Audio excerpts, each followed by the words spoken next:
Yo, what's up guys? Pierre Andre is back. Assalamualaikum dan salam sejahtera kepada korang yang menonton channel Pierre Andre Vlog.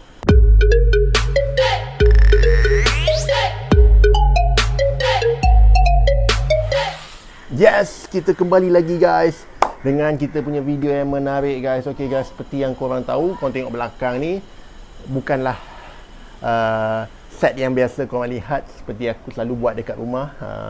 Mana dah tengok aku punya vlog pasal hotel hari tu, aku masih berada di Lone Pine lagi. Dan hari ni guys, aku nak bercerita tentang isu yang aku rasa isu ni agak dah basi sikit lah kot, tapi saja aku nak share pendapat aku lah dan juga pengalaman aku guys. Isu yang aku nak share ni adalah pasal siakap ikat tepi, ikan siakap guys. Apa lagi, memang kecoh 2-3 hari ni pasal ikan siakap yang harganya Yahudi dekat Langkawi guys. Dan kenapa jadi macam ni? Sebabnya kita tahu pasal ramai orang share betapa mahalnya harga ikan siakap, sampai bil yang diorang kena bayar untuk bil makan saja mencecah 1000 lebih guys, 1600, 1700. Dan cerita ni, isu ni bukan terkena pada satu orang saja, malah dia terkena, kalau aku baca dah hampir 4 cerita yang berbeza. So saya ingat akulah. Dan juga ada satu kes di Kuala Lumpur juga berkenaan tentang ikan siakap ni. Apa mahal sangat ni ikan siakap ni guys. Sedangkan kita tahu kalau kita beli ikan siakap dekat pasar tak mahal mana pun. Aku rasa takkan lebih RM30 lah. So in fact, kalau kau pandai pilih sebenarnya, dan kalau kau pandai pergi cari kedai makan, kau boleh dapat harga yang murah sebenarnya.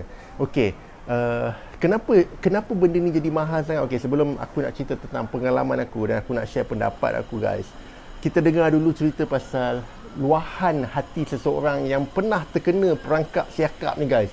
Dahsyat siakap ni guys. Dia nampak macam baik, rupanya bukan calang-calang siakap ni. Memang dia suka memerangkap orang. Bayangkan orang yang kau tengah makan sedap ni, sedap ikan siakap ni kan. Kau cakap dengan laki kau ke bini kau kan, sedap ya ikan siakap ni, boleh order lagi. Sekejap lagi nak bayar, menggigil, tengok bil RM1,200. Hei, mati guys. Okey, ini perkongsian daripada seorang wanita yang bernama Rohani Osman. Okey, dia cerita kat sini, ikan siakap viral Langkawi. Terpanggil untuk menceritakan pengalaman peribadi untuk kes Kak Ani di restoran yang sama guys. Okey, ni kau tahulah restoran yang mana kan. Kak Ani order macam biasa, siakap 3 rasa, 1 udang masak pedas. Okey, dan Kak Ani tak diberitahu berapa kg ikan siakap yang akan diberikan. Kak Ani sedia maklum makan di restoran terapung mesti mahal. Dalam kiraan Kak Ani mungkin lebih kurang 6 ke 700 untuk Kak Ani dan anak-anak. Tapi kami diberikan ikan siakap 4.98 kg, maknanya dekat 5 kg guys. Dan total dia 1660. Mati guys, 1600. Kak Ani makan bersama suami, mak dan anak-anak Kak Ani yang masih kecil. Bukan tidak mampu, cuma rasa teraniaya. Ramai yang terkena sebab peniaga tak inform dan tunjukkan dulu ikan. Ada sebuah keluarga di belakang Kak Ani waktu tu kumpul duit dari mak dan adik-beradik. Kesian, nampak sedih dan terkejut. Semoga peniaga lebih telus selepas ini. Inform customer kemungkinan harga.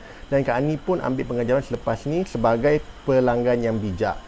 Tanya betul-betul harga dan timbang dahulu di depan mata. Okey guys, aku pun nak cerita pengalaman aku tentang ikan ni guys. Tapi bukan pengalaman aku lah. Aku jarang kena guys, sebab aku selalu fikir dulu menggunakan otak aku. Dan aku selalunya akan check dulu duit aku ada tak nak makan. Dan selalunya aku akan ambil tahu berapa harga kedai tu kalau aku makan. Bukan keda, tapi aku tak nak jadi masalah yang akan kita bising kemudian hari. Benda ni berlaku pada aku dan keluarga aku lah, ayah aku. Dia waktu tu ayah aku cakap dia nak belanja kita orang semua. So aku pun okey lah, ayah aku nak belanja, it's okay. Kita pun makan di salah sebuah seafood yang terkenal dekat Pulau Pinang. Dan aku cakap dengan ayah aku, tak perlu order ikan, order yang lain. Tak perlu ikan pun tak apa, tapi ayah aku berkeras dia nak ikan juga. Dan biasanya kalau kita pergi kedai seafood yang masakan ikan tidak meletakkan harga, dekat situ kau kena berhati-hati.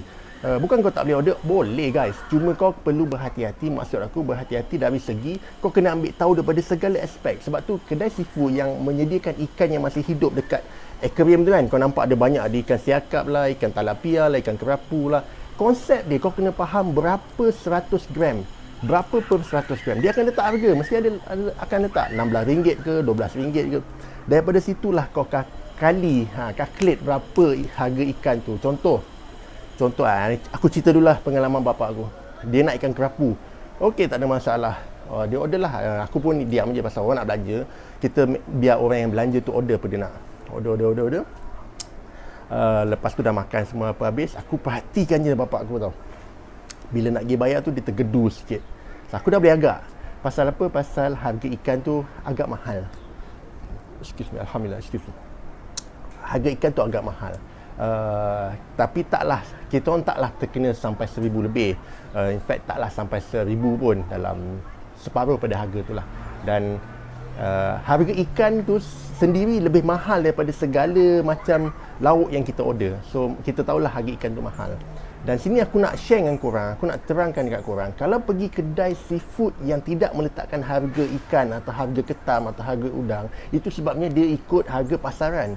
Dan macam mana kau nak order makanan ikan kat kedai tu? Yang pertama, kau kena jadi pengguna yang bijak guys. Kau kena pergi pilih ikan tu sendiri. Contoh ikan tu dan aquarium kau nak ikan siakap, panggil lah, bos, saya mau ini ikan, boleh ambil ambil, timbang depan muka kau tengok berapa berat dia, and then kau kalilah berat dia dengan berapa 100 per 100 gram tu. Kalau RM16, kau kalilah dengan 2 kg ikan yang kau ambil.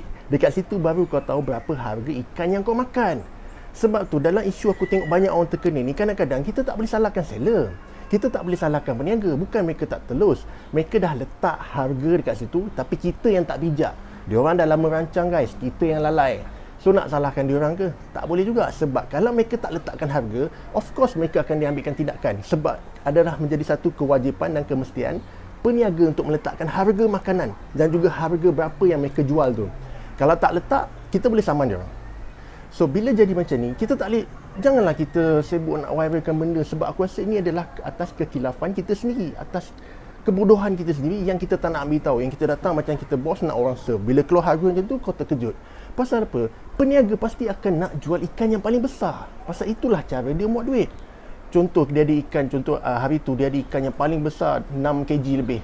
Takkan dia nak bagi kau ikan yang harga yang berat dia 1.5 kg je. Of course dia bagi ikannya ni.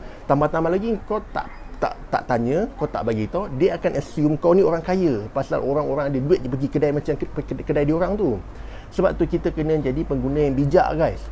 So kalau pada pendapat aku, nak salahkan peniaga 100% tak boleh juga guys. Pasal of course dia ada banyak customer lain dia nak layan, dia ada banyak peniaga lain yang layan. Dan pertama sekali kau kena tahu, kau kena ambil tahu yang kau kena ingat dalam kepala, mereka peniaga, mereka nak buat duit. So mereka beranggapan orang yang datang kedai diorang tu orang yang ada duit. Sebab tu bila jadi macam ni, kadang-kadang aku bukan aku mengketawakan orang, tidak, tapi aku ada rasa simpati juga pada mereka yang terkena. Pasal of course kadang-kadang mereka pun tak tahu dan terkejut jadi macam tu. Tapi ini semua pada aku adalah atas sebab kesalahan diri sendiri, sebab tak nak ambil tahu guys. So benda macam ni kena ambil tahu.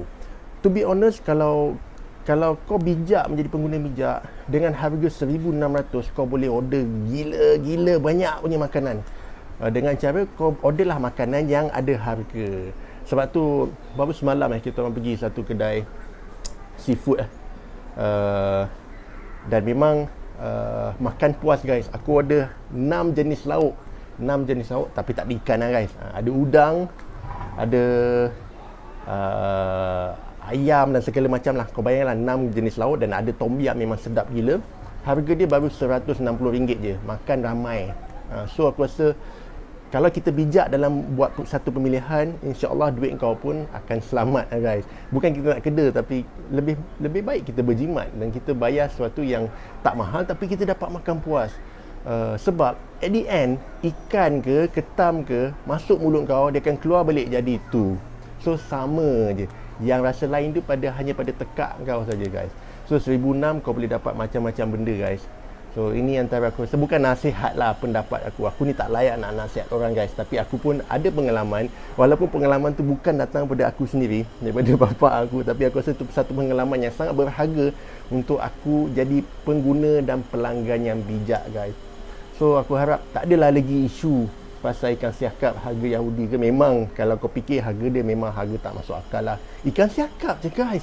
Kalau kau pergi beli kau pergi ikan siakap ni, sebab ada setengah restoran yang macam restoran tom yum yang kedai-kedai biasa tepi jalan tu, aku rasa kau boleh dapat je bawah RM50 siap masak.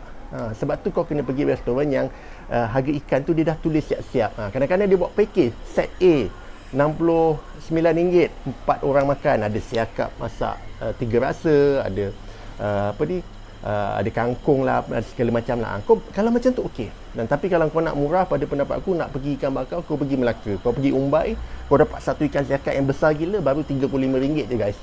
So itulah dia guys. Aku harap isu kali ni kita dapat ambil pengajaran supaya kita tak jadi pengguna yang akhirnya memalukan diri sendiri. Dan mana yang terkena pada diorang semua tu, aku simpati guys. Honestly aku simpati. Tapi kesalahan ni kita tak boleh salahkan peniaga. Kita kena salahkan diri kita pasal kita tak nak ambil tahu. Pada aku ini sifat bodoh sombong lah. So mana yang mereka dah terkena, aku rasa ni satu pengajaran yang baik untuk diorang, supaya next time jadi pengguna yang bijak. Bila jadi sesuatu, kita jangan salahkan orang lain, kita salahkan diri kita pasal kita sendiri yang leka.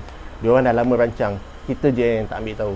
Okay guys, hingga kita jumpa untuk kita punya next video. Korang jaga diri baik-baik, stay safe, stay cool. Guys, korang memang awesome. Ciao.